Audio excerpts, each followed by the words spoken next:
우리는 모두 가족이라는 병을 앓는다. 말이 칼날로 변하지 않도록. 남편이 말을 너무 함부로 합니다. 하지 말아야 할 말도 거침없이 툭툭 던지고요. 언제는 퇴근해서 빨래를 널어야 했는데 제가 저녁 준비 중이어서 남편이 빨래를 널면서 내가 뭐 이 집 종이야? 를 시작으로 계속 투덜거리며 아이들 빨리 결혼해 나가버리면 시원하겠다고 합니다. 사회생활 시작한 두 아이들이 지치고 힘들어 다녀왔다는 말을 안 할 때도 있는데 그것 가지고도 엄마가 아이들 잘못 가르치고 있다고 잔소리를 어찌나 하는지 모르겠어요. 뉴스를 보면서 욕을 할 때도 많고요. 그게 제일 싫습니다. 왜 욕을 할까요? 장남인 남편은 아주 효자랍니다. 주말마다 어머니 집에 가서 수리도 하고 장도 봐주고 종일 있다 옵니다. 착하고 소심한 면이 있는 사람인데 거친 말을 아무렇지 않게 내뱉을 때면 정말 싫고 상처가 됩니다. 말을 생각하고 내뱉으면 좋겠는데 성격일까요? 제가 말과 행동을 어떻게 해야 좋을까요? 말이 입힌 상처는 칼이 입힌 상처보다도 깊습니다. 우리는 전통적으로 상대방에게 너무 좋은 말을 계속하거나 자신의 가족에 대하여 지나친 애정 표현을 하는 것을 어른스럽지 못하거나 남들이 봤을 때 창피한 것처럼 생각하죠. 하지만 저에게 오는 환자분들 중 굉장히 많은 수가 주변 사람들에게서 들은 거친 말들로 받은 깊은 상처가 어른이 되어서도 치유되지 않아 고통받는 분들이에요. 이 사례에 나온 남편분의 말하는 방식에 대해서 한 가지만 짚어보고 싶어요. 당연히 남편분의 언어 습관에 대하여 구체적으로 살펴봤으면 좋겠어요. 사실 충고와 욕은 구분하기 어려워요. 가족끼리 일어나는 거친 대화는 항상 비판과 욕 사이의 한 지점, 그 어딘가에 있죠. 하지만 여기에는 법칙이 있습니다. 우리가 누군가에게 하는 말이 충고에 가까울수록 그 사람의 행동을 언급하게 되고요. 우리가 그 사람에게 하는 말이 욕에 가까울수록 그 사람의 본질을 언급하게 되어 있어요. 쉽게 이야기하면 낮은 단계의 욕이나 비난은 주로 그 사람의 행동 거지를 비판하는 거예요. 예를 들면 제가 같이 일하는 사람이 일을 잘 하지 않아서 제가 그것을 비판하고자 할 때 가장 낮은 단계는 방금 일을 그렇게 처리한 것은 잘못되었어 정도예요. 행위에 대한 비판이죠. 그리고 여기서 수위가 올라가면 점점 그 사람의 존재나 존재의 근원에 대한 비판을 하게 돼요. 넌 항상 일을 그런 식으로 하는구나. 어때요? 좀 더 강도가 심해졌죠? 넌 정말 매사에 성의가 없구나. 좀 더 심해졌을 거예요. 그렇게 일하는 것을 보니 너희 부모님이 너를 잘못 가르친 게 분명해. 이것은 가장 심한 욕이에요. 눈치채셨는지 모르겠지만 우리는 우리의 행동보다 태어난 이상 바꿀 수 없는 우리의 존재, 우리와 떼어놓을 수 없는 근원이나 본질에 대하여 비난받을수록 더 상처받아요. 우리는 이것을 알기 때문에 출신 지역에 대한 비하, 인종에 대한 비하, 부모님에 대한 모욕을 굉장히 잔인하고 나쁜 욕으로 생각하는 거죠. 지금 남편분의 언어 습관은 부인에게 있어서 상처가 되는 말을 골라가면서 하고 있어요. 예를 들면 빨래를 널어달라고 부탁했는데 당신은 나를 종처럼 생각하는 것 같아 라고 들릴 수 있는 말을 하셨죠. 자녀가 인사를 하지 않았을 때 자녀를 가르친 어머니에 대한 비난을 함으로써 자녀와 어머니에게 둘 다 상처를 줬죠. 사례에서는 남편이 효자라고 쓰셨는데 분명히 이것은 효자라서 자랑스럽다는 의미는 아닌 것처럼 보이네요. 이렇게 자신보다 위계적으로 아래에 있는 사람의 존재나 존재의 근원을 심하게 상처 입히면서도 자신의 어머니, 즉 자신의 근원은 소중히 여기니 당하는 사람 입장에서는 슬플 거예요. 남편이 효자인 것은 좋은 일이긴 하지만 나에게 함부로 대하는 사람이 다른 사람에게 친절하고 마음을 쏟는 것은 부인분에게 있어서는 상처가 되는 일이에요. 왜냐하면 그 사람은 다른 사람에게는 그렇게 할 수 있는데 나에게는 일부러 그렇게 하지 않는다는 것을 계속해서 확인해야 되기 때문이죠. 폭언과 폭력이 시작된 이유는 지금의 저로서는 알 수 없어요. 하지만 폭언과 폭력이 지금까지 지속된 이유는 알 수 있어요. 그건 말이죠. 그냥 놔두었기 때문이에요. 친밀한 관계, 가족 간의 관계에서 슬프지만 자주 일어나는 일이죠. 폭언을 하는 사람이 폭언을 처음 했을 때, 그리고 그 폭언이 쟁점이 된 방향이 아니라 엉뚱한 곳으로 튀었을 때, 처음부터 이를 제지하지 않으면 높은 확률로 그 폭언은 반복되고 점점 그 강도가 세지는 양상이 있어요.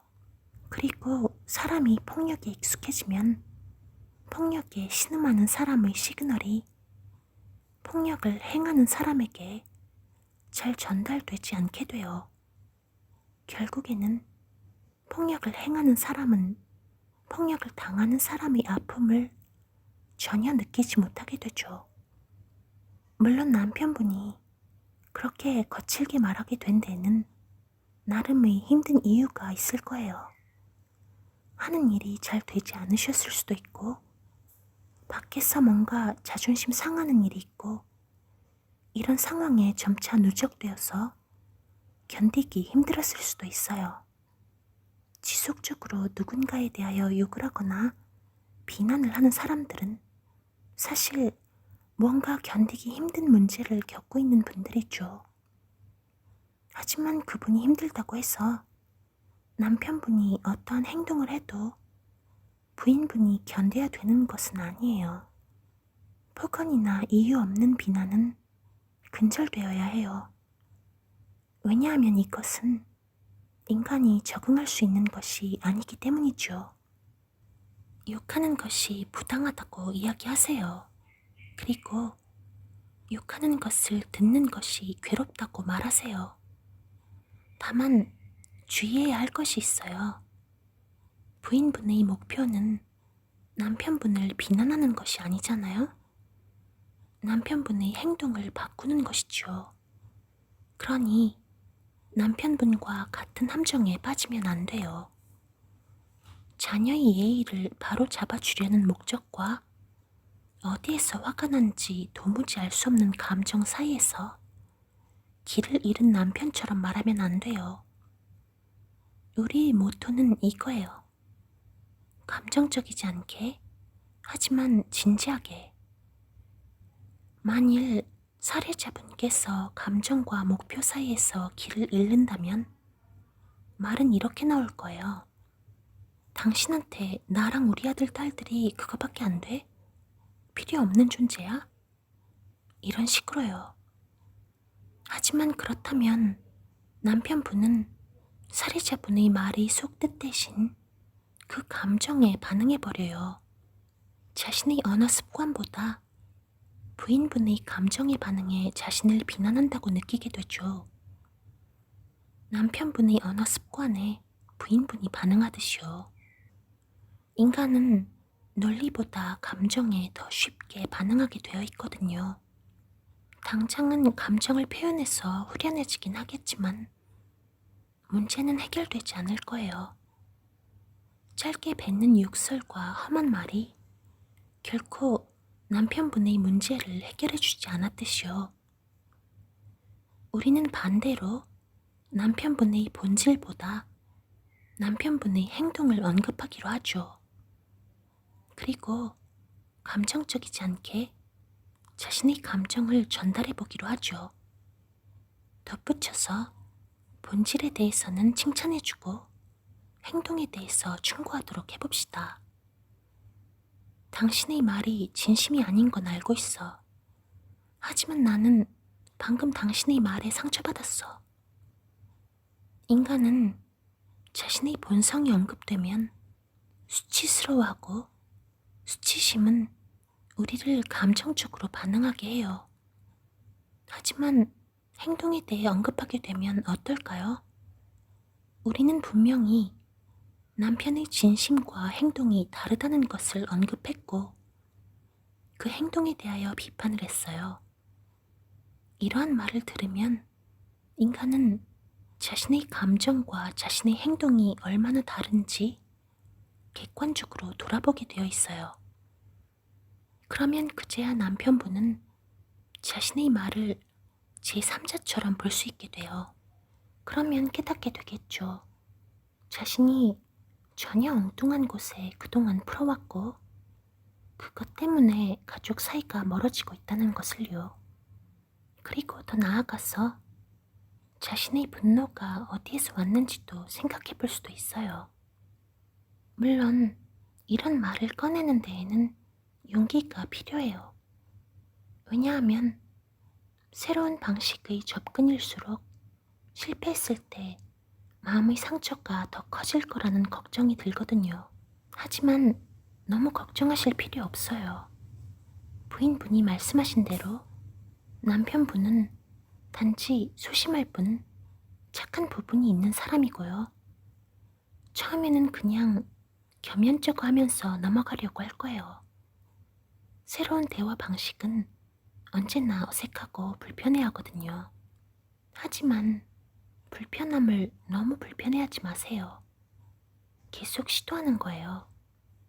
자신의 분노를 참지 못해서 엉뚱한 방향으로, 특히 자신이 편하고 만만한 사람에게 감정을 표출하는 사람은 그 감정에 어울려주지 않으면 더 이상 분노를 표현하지 못하게 되어 있어요. 아마 단 한 번으로는 안 될 거예요. 가급적이면 부부간에 여러 번 불편하는 게 좋아요. 그리고 이 차분한 불편감은 부부간의 대화를 바꿔줄 수 있을 겁니다. 여러 번 반복되면 포근하는 것이 습관이 되었던 것처럼 마찬가지로 차분함도 습관이 될 수 있어요. 우리는 감정이 말을 만들어낸다고 생각하지만 때로는 말이 감정을 만들어내기도 해요.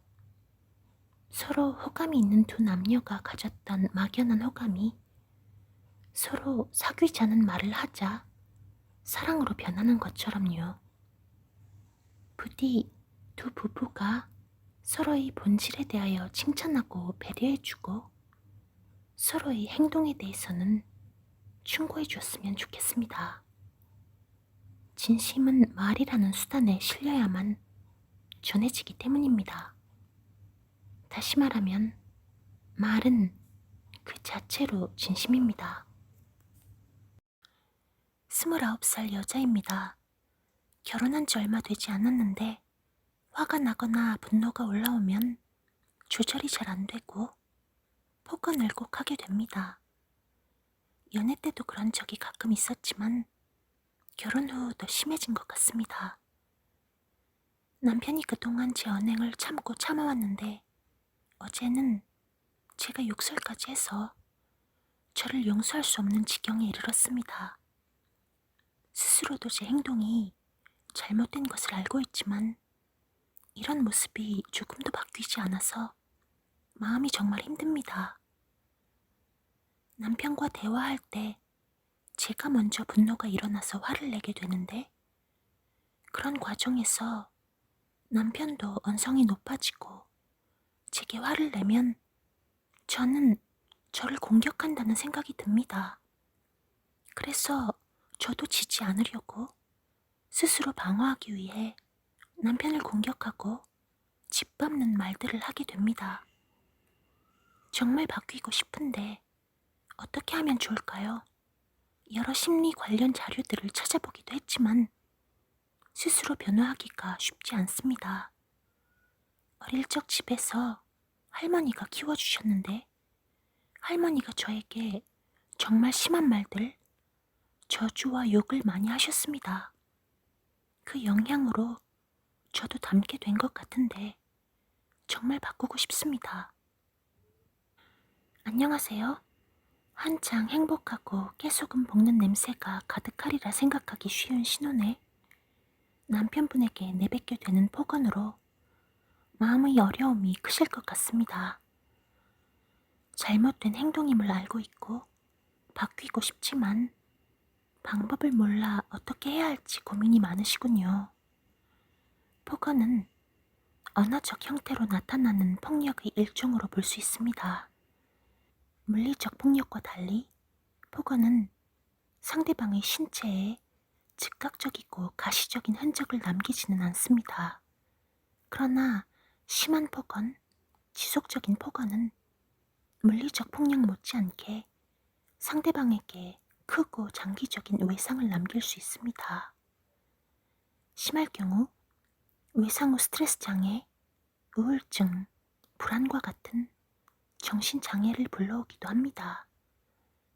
사연자님께서 폭언에 관한 심리 자료들을 찾아보셨다고 하니 이미 이런 부분에 대해서 잘 인지하고 계실 수도 있겠습니다. 또 과거의 할머니로부터 폭언을 많이 당하셨다고 하니 폭언으로 인한 영향을 그 누구보다 깊이 느끼셨을 수도 있을 것 같습니다. 그래서 배우자분께 폭언하는 자신의 모습에 더 큰 괴로움을 느끼고 계신 것이 아닐까 짐작해 봅니다. 흔히 신혼이라고 하면 달콤한 장미빛으로 가득한 나날을 떠올립니다. 주변 사람들 역시 신혼이니 참 좋겠다며 부러워하는 눈빛과 말들을 많이 보내기도 하지요. 하지만 실상 신혼생활이 그리 달콤한 것만은 아닙니다. 연애 때는 알지 못했던 상대방의 단점, 사소한 생활 습관부터 경제관념, 성역할, 가사 분배, 출산 및 자녀에 대한 가치관 충돌 등 다양한 이슈들이 갈등의 소재가 됩니다. 서로 주도권을 놓치면 안 된다는 생각에 그렇게 크게 다툴 일이 아닌데도 양보하지 않고 경쟁적인 모습을 보이기도 합니다. 또 갈등 해결을 위한 효과적인 방법을 학습하는 시기이기에 많은 시행착오를 겪습니다. 한 사람은 갈등이 있을 때 잠시 자기만의 시간과 공간이 필요한 반면 다른 사람은 즉각적인 대화와 해결을 원할 수도 있습니다. 이렇게 서로의 갈등 해결 방법이 다를 때는 그로 인해 더 큰 오해와 갈등이 생길 수도 있는 것이지요. 사연자님 역시 이런 신혼 시기를 겪으며 남편분과 크고 작은 갈등을 많이 경험하고 계실 것입니다. 주된 갈등의 원인이 무엇인지 사연을 통해 확인하기는 어렵지만 반복적이고 특정한 주제에 관한 것일 수도 다양하고 비특정적인 주제에 관한 것일 수도 있습니다. 그러나 갈등의 종류와 빈도, 심각도 등을 차치하고 사연에서 가장 초점을 맞출 부분은 갈등 해결 방법에 관한 것입니다. 갈등이 반드시 나쁜 것만은 아닙니다. 부부 관계뿐 아니라 어떤 관계에서든 갈등은 발생할 수 있습니다. 갈등을 건강하고 생산적인 방식으로 해결할 때는 다양한 의견과 토론을 통해 최선의 안을 도출하여 성장과 발전의 계기로 삼을 수 있습니다. 그러나 갈등을 잘 해결하지 못할 때는 아집과 독선, 상대방에 대한 불신과 관계의 단절과 같은 부정적 결과를 초래하기도 합니다. 남편분과의 갈등이 발생할 때 사연자님의 주된 해결 방식은 무엇인지 질문 드리고 싶습니다. 또 폭언이 남편분에게만 국한된 것인지 가족이나 친구를 비롯한 다른 관계에서도 나타나는지 점검해 보셨으면 좋겠습니다. 사연을 통해 모두 확인할 수는 없지만 연애 때도 폭언 행동이 가끔 나타났고 결혼 후 더 자주 폭언이 나타났다고 하신 점으로 미루어 볼 때 경청이나 차분한 대화를 통한 해결에 익숙하지는 않으셨을 것 같습니다. 또 남편분과의 관계에서 나타나는 폭언에 대한 고민을 남겨주신 점으로 보아 다른 분들과의 관계에서는 폭언하지 않으실 것이라고 예상해 봅니다. 그러나 폭언의 대상이 남편분만이든 혹은 다른 사람에게까지 해당하는 것이든 폭언을 하게 되는 원인을 깊이 탐색해 보는 과정이 반드시 필요합니다. 가장 가깝고 친밀한 관계에서는 나의 모든 면을 다 받아줄 것이라는 기대감과 함께 상대방에 대한 동일시, 경계가 흐려지는 점으로 인해 다른 사람에게는 보이지 않을 정제되지 않은 언행을 하기가 쉽습니다. 또 사연에 남겨주신 것처럼 상대방이 나를 공격한다고 생각될 때 지면 안 된다는 생각으로 스스로를 보호하기 위해 더 과한 반응을 보이기도 합니다. 폭언이나 폭행은 주어진 자극을 실제보다 심각하고 위협적인 것으로 받아들일 때 그에 대한 과잉 반응으로서 나타날 때가 많습니다. 실제로 남편분이 사연자님을 그렇게까지 무시하거나 위협하고 있는 상황이 아닌데도 남편분의 태도나 말투, 행동, 대화 내용 등에서 자극이 되는 것을 심각한 위협, 사연자님에 대한 도전으로 받아들이면서 전투 태세에 돌입하게 되는 것입니다. 그리고 이는 배우자분을 더 자극하게 되고 언성이 높아지며 서로를 누르려고 하는 악순환이 반복되는 것이죠. 그러나 폭언이 지속되면 빈도가 잦아지고 강도도 점차 세질 수 있고 물리적인 폭력으로까지 이어질 수 있다는 점에서 매우 위험합니다. 또 배우자분께 씻기 어려운 정신적 상처를 남길 수 있습니다. 사연자님이 보이시는 폭언은 적절한 갈등 해결 전략을 학습하고 실천했던 경험의 부족과 함께 할머니와의 관계에서 경험한 폭언의 영향도 있을 것으로 보입니다. 할머니께 들었던 폭언과 욕설이 어린 사연자님의 마음에 많은 상처를 남겼을 테지요. 그리고 다른 사람이 하는 사소한 말이나 행동도 더 예민하고 위협적으로 느껴지게 했을 수도 있습니다. 또 상대방이 공격적인 듯한 태도를 보일 때 스스로 지켜야 한다는 본능을 더 불러일으켰을 수도 있을 것입니다.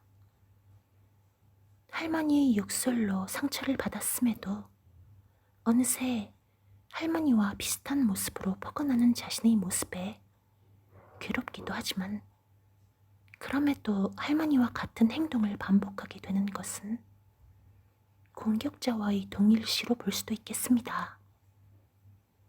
공격자와의 동일시는 강한 공포, 학대를 경험하는 과정에서 가해자가 가진 특성을 자신에게 내사시킴으로써 무력감을 극복하고 통제감을 회복하고자 하는 내적 기제입니다.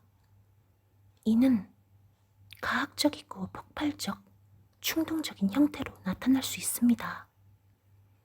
폭언을 멈추고 싶고 조절하고 싶지만 뜻대로 되지 않는 것은 폭언 그 자체가 충동적이고 폭발적인 특징이 있기 때문입니다. 단순히 의지만으로 조절하기에는 역부족으로 순간적으로 화산처럼 펄펄 끓어오르는 화와 거친 말들이 용암처럼 쏟아져 나오는 것입니다. 그렇기에 부부 상담 또는 개인 상담을 통해 남편분과의 관계에서 경험하는 갈등의 주된 원인과 대안적이고 건설적인 해결 방법 탐색, 이에 대한 학습 및 훈련을 진행해 보시기를 권유합니다. 더불어 사연자님이 어린 시절 할머니의 폭언으로 인해 느꼈던 감정, 그것이 사연자님께 미친 영향, 현재 나타나는 폭언과의 관련성을 깊이 있게 들여다보고 충분히 다루어지지 않았던 감정에 대해서도 함께 다뤄 나가시면 좋겠습니다. 그 과정에서 남편분과 어린 시절의 성장 배경을 공유하고 현재 남편분이 폭언으로 인해 경험하는 신체적, 정신적 어려움을 나누는 과정을 병행하시기를 바랍니다. 이를 통해 남편분은 사연자님을 더 이해하고 폭언이 나타나는 이유에 대한 탐색 및 치료 과정에서 조력자 역할을 해주실 수 있을 것입니다. 반대로 사연자님께서는 본인의 행동이 남편분께 미치는 영향을 면밀하고 직접적으로 느끼며 공감하고 폭언을 멈출 필요성을 더욱 절감하게 되실 것입니다. 신혼시기 경험하는 갈등과 함께 어린 시절 폭언 경험, 현재 이어지는 폭언이 사연자님과 배우자분께 미치는 영향으로 많이 힘드시겠지만 부부간의 깊은 대화와 전문가를 통한 적절한 개입으로 필요한 도움을 받으시고 변화된 모습을 발견하실 수 있기를 바랍니다.